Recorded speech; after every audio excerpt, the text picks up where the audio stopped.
Evropski mladežski centar Vojvodini u sotrudnictve so Sojuzom studentov Univerziteta u Novim Sadu i platformu za informovanje mladih Info for Youth ZOS Potrimovku u Horodu Novoho Sadu i Horodskej upravi za privredu organizoval forum za obezpečovanje roboti za mladih.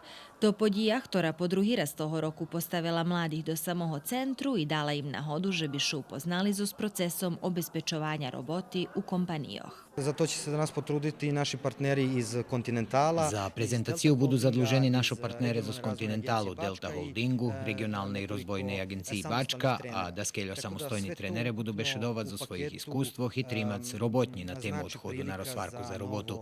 Šitsko toto predstavlja šansu mladim, že bi sebe obezpečili robotu, bo nješkanje zanjatost u Srbiji predstavlja veliki problem.